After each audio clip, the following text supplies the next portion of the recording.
ಆದ್ದರಿಂದ ಈ ಪೊಲೀಸ್ ಇಲಾಖೆಯವರು ಬಹಳ ಶ್ರಮಪಟ್ಟು ಮೊನ್ನೆ ದಿವಸದಿಂದ ಸಹಕಾರವನ್ನು ನೀಡಿದ್ದಾರೆ. ನಮ್ಮ ಮಾಧ್ಯಮದ ಸ್ನೇಹಿತರು ಬಹಳ ಮಟ್ಟಿಗೆ ಬಂದಿದ್ದಾರೆ, ಬಹಳ ಸ್ನೇಹಿತರು ಇಲ್ಲೆಲ್ಲ ಸೇರಿದ್ದಾರೆ. ಅವರೆಲ್ಲರನ್ನ ನಾನು ಗೌರವಿಸ್ತೇನೆ, ಆತ್ಮೀಯವಾಗಿ ನಾನು ಸಹಕರಿಸ್ತೇನೆ ಅಂತಕ್ಕಂಥ ಮಾತನ್ನು ಸತ್ಯ ನಾನು ಈ ಸಂದರ್ಭದಲ್ಲಿ ಹೇಳಿ, ಇವತ್ತು ಒಂದು ವಿಚಾರವನ್ನ ಈ ಸಂದರ್ಭದಲ್ಲಿ ನಾನು ಹೇಳಲಿಕ್ಕೆ ಬಯಸ್ತೇನೆ.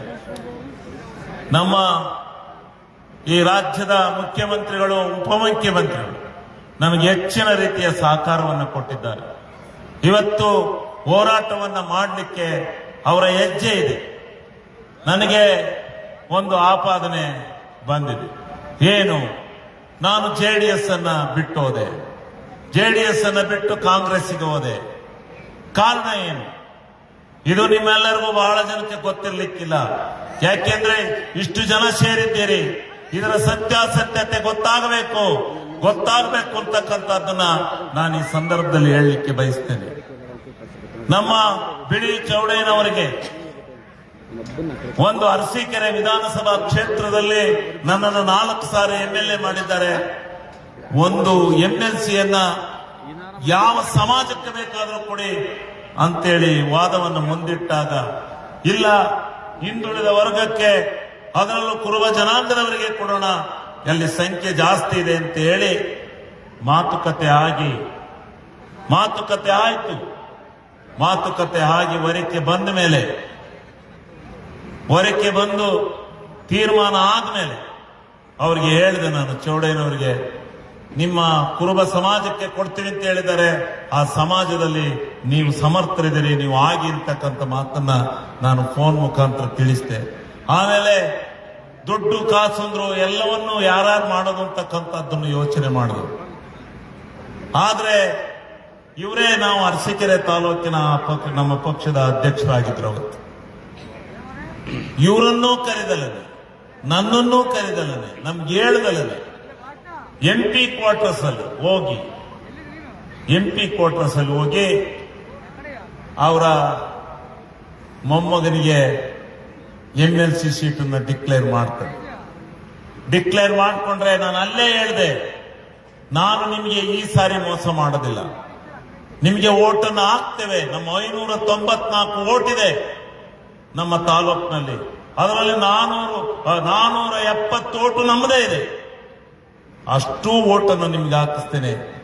ಆದ್ರೆ ಮುಂದಿನ ಸಾರಿ ಮಾತ್ರ ನಾನು ನಿಮ್ಮ ಜೊತೆನಲ್ಲಿ, ನಿಮ್ಮ ಪಕ್ಷದಿಂದ ನಿಮ್ಮ ಜೊತೆನಲ್ಲಿ ನಾನು ಇರೋದಿಲ್ಲ, ನಿಮ್ಮ ಪಕ್ಷಕ್ಕೆ ನಾನು ನಿಲ್ಲೋದಿಲ್ಲ ಅಂತಕ್ಕಂಥ ಮಾತನ್ನ ನಾನು ಅಂದೇ ಹೇಳಿ ಬಂದದ್ದು. ನಾನು ಹೇಳ್ದಲ್ಲೇ ಹೋಗಿಲ್ಲ. ಅದೇ ರೀತಿ ಗೆಲ್ಲಿಸ್ತು. ನಿಮ್ಗೆ ಗೊತ್ತು, ಎಲ್ಲ ಬಂದ್ರಿ.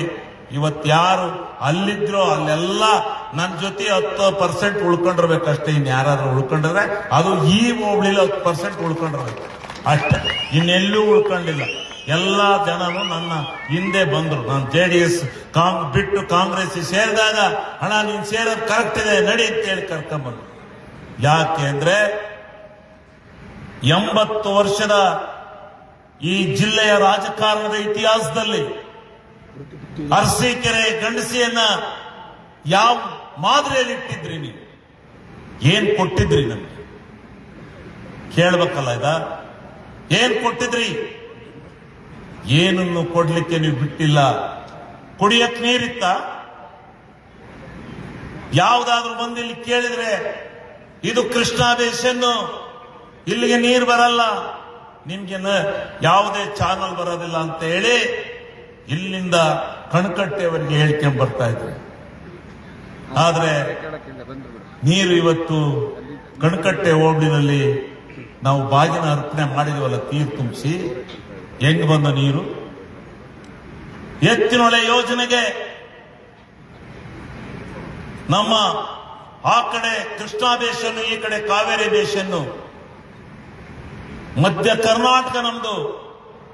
ಮಧ್ಯ ಕರ್ನಾಟಕದಲ್ಲಿ 27 ತಾಲೂಕಿಗೆ ನೀರಾವರಿ ಕೆರೆ ನೀರನ್ನು ಕೊಡ್ತಕ್ಕಂಥ ಸೌಲಭ್ಯ ಇಲ್ಲ, ನೀರಾವರಿಯ ಸೌಲಭ್ಯ ಇಲ್ಲ. ಅದರಿಂದ ಎತ್ತುಳೆಯನ್ನು ಕೊಡಬೇಕು ಅಂತಕ್ಕಂಥ ಹೋರಾಟವನ್ನು ಮಾಡಿದ್ರು. 1 ವರ್ಷಗಳ ಕಾಲ ಹೋರಾಟ ಮಾಡಿದಾಗ, ಸ್ವಲ್ಪ ಹಿಂದೆ ಮುಂದೆ ನೋಡಿದಾಗ, ಈ ನಮ್ಮ 27 ತಾಲೂಕಿಗೆ ನೀವು ನೀರನ್ನು ಕೊಡದೆ ಹೋದ್ರೆ ಎತ್ತುಳೆ ಮುಖಾಂತರ ನಮ್ಮ ಪಾಲನ್ನು ನಮಗೆ ಕೊಡಿ, ನಾವು ಮಧ್ಯ ಕರ್ನಾಟಕವನ್ನು ಕಟ್ತೇವೆ, ಮಧ್ಯ ಕರ್ನಾಟಕದ ಮುಖಾಂತರ ನಾವು ನೀರಾವರಿಯನ್ನು ಮಾಡ್ಕೊತೀವಿ, ನಮ್ಮ ಪಾಲ್ ಕೊಟ್ಬಿಡಿ, ನಾವು ಡಿವೈಡ್ ಆಗಿ ಹೋಗ್ತೀವಿ ಅಂತಕ್ಕಂಥ ಮಾತನ್ನ ನಾನು ಅವತ್ತು ಕೇಳಿದ್ದೇನೆ ವಿಧಾನಸಭೆಯಲ್ಲಿ. ಕೇಳಿ ಹೋರಾಟ ಮಾಡಿ ಇವತ್ತು ಎತ್ತೊಳೆ ತರುವಾಗ ನೀವೇನಂದ್ರಿ, ಅದರಲ್ಲಿ ನೀರು ಬರಲ್ಲ, ನೀನು ಆ ಸಭೆಗೆ ಹೋಗ್ಬೇಡ ಅಂತ ಹೇಳಿದ್ರು. ಇದು ಯಾರೋ ಒಂದು ಸ್ವಲ್ಪ ಇದರಿಂದ ನಿಂತಿದೆ. ಕೇವಲ ಇಡೀ 150ರಿಂದ 200 ಕೋಟಿ ಹಣವನ್ನ ಮೊನ್ನೆ ಅರಸೀಕೆರೆಗೆ ಮುಖ್ಯಮಂತ್ರಿಗಳು ಬಂದು, DK ಶಿವಕುಮಾರ್ ಅವರು ಬಂದು ಅವತ್ತು ಹಣವನ್ನ ಕೊಟ್ಟು ಹೋಗಿದ್ದಾರೆ. ಈಗ ಟೆಂಡರ್ ಆಗಿದೆ, ಇನ್ನ 8 ದಿವಸಕ್ಕೆ ಎಲ್ಲ ಕೆರೆಗಳಿಗೆ ಪೂಜೆ ಮಾಡ್ತೇನೆ. ಗಣಸಿ ಹೋಬಳಿಗೆ ನೀರು ಬರೋದಿಲ್ಲ ಅಂತ ಹೇಳಿದ್ರಿ ನೀವು, ಈಗ ಕೊಟ್ಟಿದ್ದಾರೆ ದುಡ್ಡನ್ನ. ಬಜೆಟ್ ನಲ್ಲಿ ಮಂಜೂರಾಗಿದೆ, ಕ್ಯಾಬಿನೆಟ್ ನಲ್ಲಿ ಆಗಿದೆ, ಟೆಂಡರ್ ಕರೀತಾರೆ. ಇನ್ನು 2-3 ತಿಂಗಳಲ್ಲಿ ಇಡೀ ಗಣಸಿ ಹೋಬಳಿ ಎಲ್ಲ ಕೆರೆಗಳಿಗೆ ಪೈಪ್ ಲೈನ್ ಎಳಿತೀವಿ. ಏನ್ ಮಾಡ್ತೀರಿ ನೀವು? ಯಾಕೆ ಸುಮ್ಮನಿದ್ರಿ? ಯಾಕೆ ಕೊಡಕ್ ಆಗ್ತಿರ್ಲಿಲ್ಲ? ನಾವು ಕೇಳಿದ್ವಲ್ಲ, ನೀವ್ ಹೇಳ್ದಂಗೆ ಕೇಳ್ಕೊಂಡು, ನೀವ್ ಹೇಳ್ದಂಗೆ ಕೂತಿದ್ವಲ್ಲ, ನೀವ್ ಹೇಳ್ದಂಗೆ ಕೇಳ್ತಿದ್ವಲ್ಲ, ನೀವ್ ಯಾರು ನಿಲ್ಸಿರೂ ಓಟ್ ಹಾಕಿಸ್ತಿದ್ವಲ್ಲ. ಇವ್ರು ಹೇಳ್ತಾರೆ ಅರಸೀಕೆರೆ ಮಾಡುವಬಿಟ್ಟ ಮೋಸವ, ಚಾಕ್ ಆಗ್ತಾ ಚೂರಿ ಆಗ್ತಾ. ಯಾಕೆ ಆಗ್ತಾನ ಸ್ವಾಮಿ ಚಾಕು ಚೂರಿಯ? ನಿಮ್ಮಿಂದ ನಾನು ಅನ್ನಬಾರದು ಆ ಮಾತನ್ನ, ಯಾರನ್ನು ನಾನು ತೆಗಳೋದಿಲ್ಲ, ಅವ್ರು ಯಾರಿಗೂ ನಾನು ಬೈಯೋದಿಲ್ಲ. ಯಾಕೆ ಈ ನಿಂದನೆ? ಯಾಕೆ? ಹೌದು, ನನ್ನ ಅರಸೀಕೆರೆ ತಾಲೂಕಿನ ಸೇರಿದ ಮೇಲೆ 14 ಮತದಿಂದ ನಾನು ಸೋತಾಗ ನನಗೆ ಕ್ಷೇತ್ರವನ್ನ ಮಾಡ್ಕೊಡ್ತೀವಿ ಅಂತ ಹೇಳಿದ್ರಿ, ಕ್ಷೇತ್ರ ಮಾಡ್ಕೊಡ್ಲಿಲ್ಲ. ನಂದೊಂದು ಹೋಬಳಿ ತೆಗೆದು ಅರಸೀಕೆರೆಗೆ ಹಾಕಿರಿ. ಅರಸೀಕೆರೆನಲ್ಲಿ ನೀವೇ ಹೇಳಿದ್ರಿ ಅಲ್ಲೆಲ್ಲಿ ಕಷ್ಟ ನಿಲ್ಬೇಡ ಅಂತ ಹೇಳಿದ್ರಿ. ಆದ್ರೂ ಯಾರು ನಿಲ್ಲದೆ ಇದ್ದಾಗ ನಾನು ನಿಂತೆ. ಅಲ್ಲೇ ಜನ ನನ್ನ ಕೈ ಹಿಡಿದು ಇಲ್ಲಿವರೆಗೂ ಸಾಕೆ ಬಂದಿದ್ದಾರೆ. ಆ ಜನತೆಯ ಋಣವನ್ನ ನಾನು ತೀರಿಸಬೇಕು ಅಂತ ಹೇಳಿ ಹಗಲು ರಾತ್ರಿ ಅನ್ನದ ರೀತಿ ಹೋರಾಟ ಮಾಡಿ ಇವತ್ತು ಅರಸೀಕೆರೆ ತಾಲೂಕಿನ 539 ಹಳ್ಳಿಗೆ ಕುಡಿಯೋ ನೀರನ್ನು ಕೊಡ್ತಕ್ಕಂಥ ಕೆಲಸ ಮಾಡಿದ್ದೇವೆ. ಅದಕ್ಕೆಷ್ಟು ಅಡಚಣೆ ಮಾಡಿದ್ದೀವಿ. ಇವೆಲ್ಲ ಬೇಡ, ಈ ವೇದಿಕೆಯಲ್ಲಿ ಬೇಡ. ನಾನು ದ್ವೇಷದ ಮಾತನ್ನು ಆಡೋದಿಲ್ಲ. ನಾನು ಯಾಕೆ ಹೋದೆ? ಚೂರಿ ಹಾಕ್ಲಿಲ್ಲ. ನಾನು ನನ್ನ ಜನಕ್ಕೆ ಸುಮಾರು 70 ವರ್ಷಗಳ ರಾಜಕಾರಣದ ಇತಿಹಾಸದಿಂದ ಅರಸೀಕೆರೆ ತಾಲೂಕಿನ ಜನತೆಗೆ ಏನು ಚೂರಿ ಬಿದ್ದಿತ್ತೋ ಆ ಚೂರಿಯನ್ನ ಇರಿದು ಆ ಜನತೆಗೆ ಸಮಾಧಾನ ಕೊಡಬೇಕು, ನ್ಯಾಯ ಕೊಡಬೇಕು ಅಂತ ಹೇಳಿ ಹೋರಾಟ ಮಾಡಿ ಇವತ್ತು ಅರಸೀಕೆರೆ ತಾಲೂಕನ್ನ ಒಂದು ಸಮೃದ್ಧಿಯ ಪಥದಲ್ಲಿ ತಗೊಂಡು ಹೋಗ್ತಾ ಇದೀವಿ. ಇದಕ್ಕೆ ನಿಮಗೆ ಸಹನೆ ಇಲ್ವಾ? ಸಹನೆ ಇಲ್ವಾ?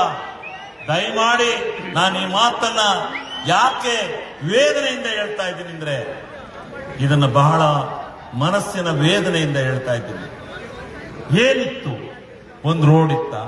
ಒಂದು ಊರಿಗೆ 5 ರೂಪಾಯಿ ಕಾಂಕ್ರೀಟ್ ಹಾಕ್ಸಿದ್ರ? ಏನ್ ಮಾಡ್ತಾರೆ MLAಗಳು?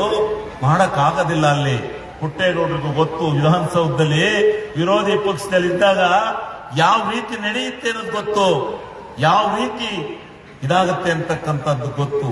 ಆದ್ರೆ ನಾನು ಒಳನುಗ್ಗಿ ಏನ್ ಮಾಡಬೇಕು ಅದನ್ನ ತಂದು ಇಷ್ಟು ಕೋಟಿ ಸಿದ್ದರಾಮಯ್ಯ ಕಾಲ್ ಹಿಡಿದು, ಯಾರು ಮುಖ್ಯಮಂತ್ರಿ ಆತಾರೋ ಅವ್ರ ಕಾಲ್ಗೆಲ್ಲ ಬಿದ್ದಿದ್ದೀನಿ ನಾನು.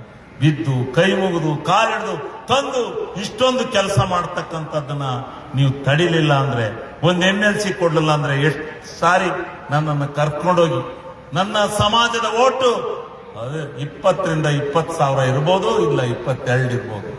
ಆದ್ರೆ ಅಷ್ಟೊಂದು ಆ ಸಮಾಜ ಇಡೀ ಅರಸೀಕೆರೆ ತಾಲೂಕಿನ ಜನ ಎಲ್ಲ ನನಗೆ 43,000 ಬಹುಮತದವರಿಗೆ ತೆಗೆದುಕೊಂಡು ಹೋಗಿದಾರಲ್ಲ, ಅವರ ಋಣ ನಾನು ತೀರಿಸಬಾರ್ದ? ಇಲ್ಲೇ ನಿಮ್ಮ ಹತ್ರ ಕೊಟ್ಕೊಂಡು ಏನಾಗದು? ಈ ಸಾರಿ ನಿಮ್ ಜೊತೆ ಇಟ್ಟಿದ್ರೆ 17 ಗೆದ್ದವೆ, ನಾನು 18ನೇ ಹಾಕಿದ್ದೆ. ಅದೇ ಭಾಷಣ, ಅದೇ ತರ ಇನ್ನೊಂದ್ಸಾರಿ ಸಿದ್ದರಾಮಣ್ಣ ನಂಬನ. ಹೋದ್ ಸಾರಿ ಕೊಟ್ಟಿದ್ರು ಬೇಕಾದಷ್ಟು. ಹೌದು, ಕುಡಿಯೋ ನೀರಿಗೆ ಬೆಳಗಾವಿನಲ್ಲಿ ಕಣ್ಣೀರು ಹಾಕಿ 380 ಕೋಟಿ ಹಣವನ್ನು ತಗೊಂಡೆ. ಇವನ್ ಮಾಮೂಲಿ ಕಳ್ಳ, ಇವನ್ ಬತ್ತೀನಿ ಅಂತಾನೆ ಬರಕಲ್ಲ ಪಾರ್ಟಿಗೆ ಅನ್ನೋರು. ಅದಕ್ಕೆ ಸಿದ್ದರಾಮಣ್ಣ ಈ ಸಾರಿ ಕೇಳ್ದ, ಒಳ್ಳೆಯ ನಾನು ಗೆಲ್ತೀನಿ, ನಾನು ಮುಖ್ಯಮಂತ್ರಿ ಆಗ್ತೀನಿ, ನೀನು ಮತ್ತೇನಾರ ನನ್ನ ಹತ್ರಕ್ಕೆ ಅದು ಇದು ಹೇಳಿಕೆ ಗ್ಯಾರಂಟಿ ಬಂದೆ ನಕ ಈ ಸಾರಿ ಸ್ವಲ್ಪ ಹುಷಾರಾಗಿರು ಅಂತ ಹೇಳಿದ್ರು. ಆಮೇಲೆ ಬರೋದಾದ್ರೆ ಬಂಧುಗಳು ಅಂದ್ರು. ಹೌದಣ್ಣ, ನನಗೂ ಗೊತ್ತಾಗ್ತು ರಾಜಕೀಯದ ಸೂಚನೆ. ಹೌದು, ಈ ಕ್ಷೇತ್ರದ ಅರಸೀಕೆರೆ ಕ್ಷೇತ್ರದ ಜನತೆಯ ಋಣ ತೀರಿಸಬೇಕು ಅಂತಲೇ ನಾನು ಹೋದ್ನೆ ಹೊರತು ನಾನು ಯಾವ ಆಸೆ ಆಕಾಂಕ್ಷೆ ಹೇಳಿಬೋದನಲ್ಲ. ಅವರೇ ಹೇಳಿದ್ರು ಮಂತ್ರಿ ಮಾಡ್ತೀವಿ ಅಂತ ಹೇಳಿದರೆ, ಮಂತ್ರಿ ಮಾಡೋದು ಬಿಡೋದು ಸಿದ್ದರಾಮಣ್ಣ, ಡಿ.ಕೆ. ಶಿವಕುಮಾರ್, ಸುರ್ಜೇವಾಲಾ 3 ಜನ ಕರ್ಕೊಂಡು ಇದ್ದಾರೆ. ಅವ್ರು ಏನ್ ಮಾಡ್ತಾರೋ ಮಾಡಿ, ಅದರ ಇದಕ್ಕಲ್ಲ. ಆದ್ರೆ ಇವತ್ತು ನಮಗೆ ಕೆಲಸ ಆಗ್ತಾ ಇದಾವಲ್ಲ, ಎತ್ತೊಳೆ ಬಂದಿದೆಯಲ್ಲ, ಅರಸೀಕೆರೆ ತಾಲೂಕಿನ ಎಲ್ಲ ಕೆರೆಗಳು ತುಂಬತವಲ್ಲ. ಇವತ್ತು ಆ ಕಡೆ ಅಪ್ರ ಭದ್ರಾನಿಂದ ಕೊಟ್ಟಿದ್ದಾರೆ, ಬಾಣಮರದ ಹೋಬ್ಳಿಗೆ, ಕಣಕಟ್ಟೆ ಹೋಬ್ಳಿಗೆ ಇದರಿಂದ ಕೊಟ್ಟಿದ್ದಾರೆ. ಹೇಮಾವತಿ ನದಿಯಿಂದ ಈಗಾಗಲೇ 7-8 ಕೆರೆ ತುಂಬಿಸಿ ಕೋಡಿ ಬಿಡಿಸಿದೀವಿ. ಇನ್ನ ಗಣಸಿ ಹೋಬಳಿನೂ ಎಲ್ಲ ಕೆರೆಗೂ ಕೊಟ್ಟಿದ್ದಾರೆ. ಅದು ಕೆಲಸ ಪ್ರಾರಂಭ ಆಗುತ್ತೆ. ಈ ರೀತಿ ಇರ್ತಕ್ಕಂಥ ಈ ಸನ್ನಿವೇಶದಲ್ಲಿ ನೀವು ಯಾಕೆ, ನನ್ನ ಜನತೆಗೋಸ್ಕರ ಹೋಗಿದ್ದೀನಿ ನಾನು, ನನ್ನ ಕ್ಷೇತ್ರದ ಜನತೆಯ ಗೌರವವನ್ನು ಉಳಿಸ್ಲಿಕ್ಕೆ ನಾನು ಹೋಗಿದ್ದೀನಿ ಹೊರತು ಮೋಸ ಮಾಡಲಿಕ್ಕೆ ಹೋಗಿಲ್ಲ.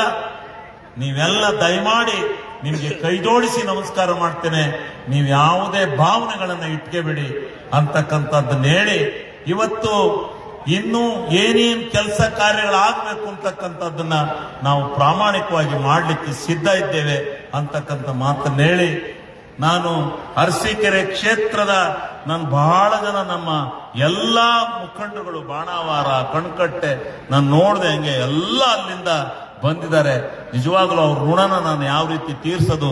ನನ್ನ ಒಂದು ಹುಟ್ಟು ಹಬ್ಬಕ್ಕೆ ಇಷ್ಟು ಪ್ರಮಾಣದಲ್ಲಿ ನೀವು ಸೇರಿದಿರಿ ಅಂದ್ರೆ ನಿಮ್ಮ ಆ ಕೃತಜ್ಞತೆಗೆ ನನ್ನ ನಿಜವಾಗ್ಲೂ ನಾನು ಏನ್ ಮಾಡಬೇಕು ಅಂತಕ್ಕಂಥದ್ದು, ನಿಮ್ಮ ಋಣನ ಯಾಕೆ ತೀರಿಸ್ಬೇಕು ಅನ್ನೋದು ನನಗೆ ಗೊತ್ತಾಗ್ತಾ ಇಲ್ಲ. ಆ ರೀತಿ ನೀವು ಬಂದಿದ್ದೀರಿ. ಅದರ ಜೊತೆಯಲ್ಲಿ ಒಂದೇ ಒಂದು ಮಾತನ್ನ ಹೇಳ್ತೇನೆ. ನನಗೆ ಇವರು ಹೇಳ್ತಾರೆ, ಹಿಂದೆ ಹೇಳಿದ್ರು, ಯಾರೋ ಪುಣ್ಯಾತ್ಮರು ಹೇಳಿದ್ರು, ನಾನು ಮಜ್ಜಿಗೆ ಮಾರ್ತೇನೆ. ಹೌದು, ನಾನೇನು ಆಗರ್ಭ ಶ್ರೀಮಂತರ ಹೊಟ್ಟೆಲ್ ಹುಟ್ಟು ಬಂದಿದ್ದೀನಿ ಅಂತ ಹೇಳಲ್ಲ. ನಾನು ಬಡತನದಲ್ಲೇ ಹುಟ್ಟಿದ್ದೀವಿ, ಬಡತನದಲ್ಲೇ ಬೆಳೆದಿದ್ದೀವಿ. ಆದರೆ ಆತ್ಮ ಗೌರವವಾಗಿ ಬೆಳೆದಿದ್ದೇವೆ. ನಮ್ಮ ತಂದೆ ತಾಯಿಗಳು ಅನಕ್ಷರಸ್ಥರಾದ್ರೂ ನಮ್ಮನ್ನ ಪ್ರಾಮಾಣಿಕವಾಗಿ ಬೆಳೆಸಿದ್ದಾರೆ, ಬೆಳೆದಿದ್ದೇವೆ. ನಾನು ಗಣಸಿ ಸಂತೆಗೆ ಆ ಗಣಸಿ ಸಂತೆಯಿಂದ ನಮ್ಮ ಈ ಸುತ್ತಳ್ಳಿ ಅವತ್ತು ವ್ಯಾಪಾರ ಮಾಡೋದು, ಎಲ್ಲಾ ತರದ ವ್ಯಾಪಾರವನ್ನು ಮಾಡೋದು. ನಾನು ಸ್ಕೂಲಿಗೆ ಬರ್ತಿದ್ದೆ, ಹೈಸ್ಕೂಲ್ಗೆ. ಆಗ ಒಂದು ಮಜ್ಜಿಗೆ ಕ್ಯಾನ್ಗಳ ತಂದು ಇಲ್ಲಿ ಅಂಗಡಿ ಓಟ್ಲಿಕ್ಕೆ ಕೊಡ್ತಿದ್ದೆ. ಆಗ್ಲೇ ದುಡಿಯೋದ್ ಕಲ್ತದ್ದೆ ನಾನು. ಆಮೇಲೆ ಕಾಯಾಪಾರನೂ ಮಾಡ್ತಿದ್ದೆ, ಆಮೇಲೆ ಕೂಲಿ ಕೆಲಸನೂ ಮಾಡಿದೀವಿ. ಎಲ್ಲನೂ ಮಾಡಿ ದುಡ್ದೇ ಈ ಸ್ಟೇಜಿಗೆ ಬಂದಿದ್ದೀವಿ. ಇದನ್ನ ಹೇಳ್ಕೊಳಕ್ಕೆ ನಾಚಿಲ್ಲ. ಇದನ್ನ ಇವ್ರು ಯಾವ್ಯಾವ ಶ್ರೀಮಂತಿಕೆ ಕೆಲಸ ಮಾಡಿರೋ ಗೊತ್ತಿಲ್ಲ. ಏನು ಈಗ ನರೇಂದ್ರ ಮೋದಿ ಅವರು ಈ ದೇಶದಲ್ಲಿ 3 ಸಾರಿ ಪ್ರಧಾನಿ ಆಗಿದ್ದಾರೆ, 4 ಸಾರಿ ಮುಖ್ಯಮಂತ್ರಿ ಆಗಿದ್ದಾರೆ. ಟೀ ಮಾಡ್ತಿದ್ರಪ್ಪ, ಏನ್ ಮಾಡೋಣ ನಾನು? ಈಗ ಯಾಕೆ ಟೀ ಮಾರಿನಿ ಅಂತ ಕೇಳೋಣ ಅವ್ರನ್ನ, ಪುಣ್ಯಾತ್ಮನ್ನ. ಸಣ್ಣದ್ರಲ್ಲಿ ಹಂಗಿರ್ತೀವಿ. ಬತ್ತ ಆ ಭಗವಂತ ಏನ್ ನಮ್ಮ ಮನೇಲಿ ಬರ್ದಿರ್ತಾನೋ ತಿಗದಲ್ಲಿ ಗೆರೆನ, ಆ ಗೆರೆ ಅಂತ ನಾವು ಹೋಗ್ತೀವಿ. ಅದನ್ನ ಬಿಟ್ಟು ನೀನ್ ಯಾವುದೋ ಕಾಲದ ಹೇಳಿಕೆ ಕೂತ್ಕತ್ತಿಲ್ಲ ಪುಣ್ಯಾತ್ಮರ. ಬೇಡ, ಇದನ್ನೆಲ್ಲ ಮಾಡಬೇಕು. ಇದನ್ನೆಲ್ಲ ಒಳ್ಳೇದಲ್ಲ. ಇದಕ್ಕೆಲ್ಲ ಹೇಳಿದ್ರೆ ಜನ ಮರಳಾಗಲ್ಲ. ಎಲ್ಲ ಬಡತನ ಸಿರಿತನ ಎಲ್ಲವೂ ಆ ಮನುಷ್ಯನ ಜೀವನದಲ್ಲಿ ಆಸುವಕ್ಕಾಗಿ ಬಂದಿರುತ್ತೆ. ಎಲ್ಲ ಆಗರ್ಭ ಶ್ರೀಮಂತರೇ ಈ ದೇಶದಲ್ಲಿ ಎಲ್ಲನೂ ಆಗಿದ್ದಾರೆ ಅಂತ ತಿಳ್ಕೊಂಡಿದ್ದೀರಾ? ಶ್ರೀಮಂತರಿಗೆ ಓಟ್ನೇ ಕೊಡಲ್ಲ, ನಿಮ್ಗೆ ಗೊತ್ತಿಲ್ಲ. ಬಡವರಿಗೆ ಓಟ್ ಕೊಡೋದು ಜನ. ಬಡವರು ಇವ್ನು ಬಡತನದಲ್ಲಿ ಇದ್ದಾನೆ, ಇವ್ನು ನಮ್ಮ ಕಷ್ಟ ಸುಖ ನೋಡ್ತಾನೆ ಅನ್ನೋರಿಗೆ ಓಟ್ ಕೊಡೋದು. ಈಗ ನಮ್ಮ ಶ್ರೇಯಸ್ ಪಟೇಲ್ರನ್ನ ಪಾರ್ಲಿಮೆಂಟ್ ಮೆಂಬರ್ ಮಾಡಿದ್ರೆ ಅವ್ರು ಆಗರ್ಭ ಶ್ರೀಮಂತ. ಹೆಂಗ್ ಹಾಕಿರ್ ಓಟ? ಆ ಹುಡುಗನ್ನ ನೋಡ್ತಿದ್ದಂಗೆ ಓಟ್ ಹಾಕ್ಬೇಕು ಅನ್ಸುತ್ತೆ. ಎಷ್ಟು ಜನ ನನ್ಗೆ ಹೇಳೋದು, ಹುಡುಗನ್ ನೋಡ್ತಿದ್ದಂಗೆ ಓಟ್ ಹಾಕ್ಬೇಕು ಅನ್ಸುತ್ತೆ. ಆ ಹುಡುಗನ್ನ ನೋಡಿ ನನ್ಗೆ ಓಟ್ ಹಾಕ್ಬೇಕು ಅನ್ಸುತ್ತೆ. ಇವ್ನು ಬುಟಾಕಿವನ್ನ ಈ ಸರಿ ಇವ್ಗೆ ಹಾಕೋಣ ಅಂತೇಳಿ 8 ಲಕ್ಷ ಜನ ಓಟ್ ಹಾಕಿ ಅವ್ನು ಗೆಲ್ಲಿಸಿ ಪಾರ್ಲಿಮೆಂಟ್ಗೆ ಕಳಿಸಿದ್ದಾರೆ. ಜನ ಮನಸ್ಸು ಮಾಡಿದ್ರೆ ಯಾರು ತಡೆಯೋದಿಲ್ಲ. ಇದೆಲ್ಲ ಅಪ್ಪಟ ಸುಳ್ಳು. ನೀವ್ಯಾರು ಅದಕ್ಕೆ ಅಂಜಬೇಡಿ, ಅಳುಕಬೇಡಿ. ನಂದು ಒಂದೇ, ಇವತ್ತು ಕರ್ನಾಟಕ ರಾಜ್ಯದಲ್ಲಿ ಅರಸೀಕೆರೆಯನ್ನ ಪ್ರಥಮ ಸ್ಥಾನಕ್ಕೆ ತೆಗೆದುಕೊಂಡು ಹೋಗ್ಬೇಕು ಎಲ್ಲ ವಿಧದಲ್ಲಿರ್ತಕ್ಕಂಥದ್ದನ್ನ ನಾವು ಹೋರಾಟ ಮಾಡಿದ್ದೇವೆ. ಅದನ್ನ ಮಾಡ್ತಕ್ಕಂಥ ಕೆಲಸವನ್ನ ನಾವು ಮಾಡ್ತೇವೆ. ಇವ್ರು ಯಾರೋ ಟೀಕೆ ಮಾಡ್ತಾರೆ ಅಂತೇಳಿ ನೀವೆಲ್ಲ ಈ ಸಾರಿನ ವಿಧಾನಸಭೆಯಲ್ಲಿ ಏನಾಯ್ತು, ನಮ್ಮ ಗೋಪಾಲ ಸ್ವಾಮಿ ಅವರು ಹೇಳ್ತಾ ಇದ್ದಾರೆ, ಇಲ್ಲಿಗೆ 2.5 ವರ್ಷದಿಂದ ನನ್ನ ಭಾಷಣಕ್ಕೆ ಅಡ್ಡಿ ಮಾಡೋದು. ನೀವು ಎಲ್ಲ ಟಿವಿಲಿ ನೋಡ್ತಿರ್ತೀರಿ. ನಾನು ಇಲ್ಲಿ ಹೇಳ್ತಿದ್ದಾಗ ಎಲ್ಲ ಅವ್ರಿಗೆ ಗಲಾಟೆ ಮಾಡಲ್ಲ. ಈಗ ನಾನು ನೇಮ 69 ಇದರಲ್ಲಿ ನರೇಗಾ, ಈಗ ನರೇಗಾ ತೆಗೆದಿದ್ದಾರಲ್ಲ, ಗ್ರಾಮ ಪಂಚಾಯತಿನ ಸರ್ವನಾಶ ಮಾಡ್ದಂಗಲ್ವ ಇವರು? ಗ್ರಾಮ ಪಂಚಾಯತಿನಲ್ಲಿ ನಿಮ್ಮ ಅಧಿಕಾರನ ಕಿತ್ಕೊಂಡಂಗಲ್ವಾ? ನೀವೆಷ್ಟು ಸದೃಢವಾಗಿ ಗ್ರಾಮದ ಕೆಲಸಗಳನ್ನು ಮಾಡ್ತಾ ಇದ್ದೀರಿ, ಎಷ್ಟು ಕೆಲಸಗಳಾಗ್ತಾ ಇದ್ದಾವೆ ಗ್ರಾಮದಲ್ಲಿ, ಎಷ್ಟು ಕೆಲಸಗಳನ್ನು ನೀವು ಮಾಡ್ತಾ ಇದ್ದೀರಿ. ಇಂಥ ಸಂದರ್ಭದಲ್ಲಿ ಅದನ್ನು ಕಿತ್ತಾಕಿರೋದಕ್ಕೆ ಮಾತಾಡಕ್ಕೆ ನಾನು ಎದ್ರೆ ಇನ್ನೆಲ್ಲವನ್ನು ಸಂಪೂರ್ಣವಾಗಿ ಹೇಳ್ತೇನೆ ಅಂತ ಹೇಳಿ, ಸಂಪೂರ್ಣವಾಗಿ ಹೇಳ್ತೇನೆ ಅಂತಕ್ಕಂಥದ್ದನ್ನು ಹೇಳಿ ಇವತ್ತು ಈ ಒಂದು ಪಿತೂರಿಯನ್ನು ನಡೆಸಿ ಅಲ್ಲಿ ನನ್ನ ಮೇಲೆ ನೀವು ಧರಣಿ ಕೂತದ್ದು ತಿಮ್ಮಾಪುರ ಮೇಲೆ ಧರಣಿ ಕೂತು ಇವರು ಅವರಿಂದ ಧಿಕ್ಕಾರಕ್ಕೆ ಹೋಗ್ಬೇಕು. ನನ್ನನ್ನ ಈಗಾಗಲೇ ರಾಗಿ ಕಳ್ಳ ಅಂದು ಕೊಬ್ಬರಿ ಕಳ್ಳನೊಂದು ಸೇರಿಸ್ಕೊಂಡ್ರಿ ಸರಿಯಾದ. ರಾಗಿ ಕಳ್ಳ, ಕೊಬ್ಬರಿ ಕಳ್ಳ, ಚೂರು ಹಾಕಿದ್ದವನು ಅವ್ರಿಗೆ ಹಾಕ್ತಾ ಇವ್ರಿಗೆ ಹಾಕ್ತಾ ಅಂತ ಹೇಳಿ ಶುರು ಮಾಡಿದ್ರು. ನಾನು ಅರ್ಧ ಗಂಟೆ ತಡೆದೆ, ಅರ್ಧ ಗಂಟೆ ತಡೆದೆ, ಕೇಳಿದೆ ಬೇಡ್ರಯ್ಯ ವೈಯಕ್ತಿಕವಾಗಿ ಯಾಕೆ ಟೀಕೆ ಮಾಡ್ತೀರಾ ಅಂತ ಕೇಳಲಿಲ್ಲ. ಅವ್ರ ಮೈಕ್ ಆಫ್ ಆಯ್ತು. ನಿಮಗೆ ಗೊತ್ತಾಯಿಲ್ಲ ಇದೇನು ಶಿವಲಿಂಗೇಗೌಡರು ಹಿಂಗ್ ಬೈತಾವ್ರಲ್ಲ ಅವ್ರನ್ನ ಅಂತ ಅಂದ್ಕೊಂಡಿದ್ದೀರಿ. ಅವ್ರು ಬಾವಿಲಿದ್ರು, ಅವ್ರ ಮೈಕು ಹೊರಗಡೆ ಕೇಳ್ತಿರಲ್ಲ, ಅಲ್ಲಿ ಅವ್ರ ರೆಕಾರ್ಡ್ ಆಗಲ್ಲ, ಧರಣಿ ಕೂತಾರದು. ನಂದು ಮೈಕ್ ಮುಂದೆ ಮಾತಾಡ್ತಾ ಇರ್ತೀನಿ.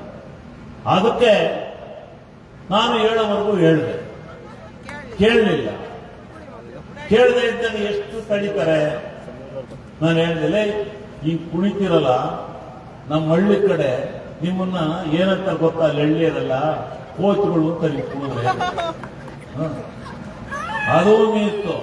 ಹೆಚ್ಚಿನ ವಿಡಿಯೋಗಳಿಗೆ ಪ್ರತಿಧ್ವನಿ ಯೂಟ್ಯೂಬ್ ಚಾನೆಲ್ ಸಬ್ಸ್ಕ್ರೈಬ್ ಮಾಡಿ, ಬೆಲ್ ಐಕಾನ್ ಕ್ಲಿಕ್ ಮಾಡಿ.